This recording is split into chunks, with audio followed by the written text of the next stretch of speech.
Alexis de Tocqueville est l'un des plus grands représentants de la tradition libérale française. Il est connu pour ses deux grands ouvrages, La démocratie en Amérique et L'Ancien Régime et la Révolution, qui sont tous deux devenus des classiques. Et pourtant, peu savent que c'est ici, à Metz, qu'il a fait sa formation intellectuelle et qu'il est devenu le grand penseur qu'il a été. À 16 ans, il rejoint son père, nommé préfet de la Moselle, et sa formation intellectuelle va se passer ici. À partir d'avril 1820, et ce pendant 3 ans, Tocqueville va habiter ici derrière moi, dans l'hôtel de la préfecture de la Moselle, avec son père. Dans cette préfecture, il découvre une très large bibliothèque dans laquelle il va puiser, et il va y lire les grands philosophes des Lumières, Voltaire, Diderot, les encyclopédistes. Et il découvre également le rôle que son bisaïeul, lui dit mon grand-père, Malherbe, a joué dans la protection des encyclopédistes. Lui qui vient d'une famille plutôt anti-révolutionnaire et traditionnaliste, va s'ouvrir aux idées nouvelles. Suite aux lectures qu'il fait dans la bibliothèque de la préfecture de la Moselle, Tocqueville perd la foi. Et cette perte de la foi va être très importante pour son œuvre.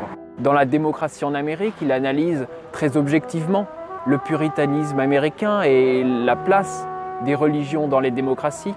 Et dans L'Ancien Régime et la Révolution, il est sans passion et il voit bien que la religion n'était pas l'ennemi de la Révolution et que la Révolution voulait simplement abattre l'ordre social dont l'Église faisait partie. À Metz, Tocqueville acquiert des idées nouvelles et perd la foi. Tout cela participe d'une crise existentielle qu'il va résoudre dans de violentes passions amoureuses. D'abord avec une servante de la préfecture, avec qui il aura un enfant, qui est d'ailleurs son seul descendant, et ensuite avec une certaine Rosalie, dont il va devoir se séparer sous la pression de sa famille. Et ces événements vont avoir une grande influence sur sa vie et sa carrière future. En tant qu'homme politique, la question des enfants abandonnés et des femmes, de la pauvreté des femmes, va beaucoup l'intéresser. Et en économie, la question du paupérisme est la seule sur laquelle il va écrire de manière intensive. Enfin, ce séjour de 3 ans à Metz va ouvrir son horizon et lui faire découvrir la société. Auparavant, il a passé toute sa jeunesse dans le château de Tocqueville en Normandie avec sa famille.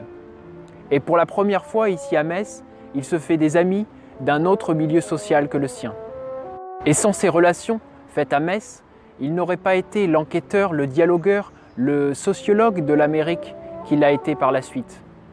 En conclusion, l'œuvre de Tocqueville aurait été bien différente sans ce séjour de 3 ans à Metz. Lui, le penseur de la liberté, aura eu besoin de se libérer d'abord lui-même, et c'est ici, à Metz, que cela s'est passé.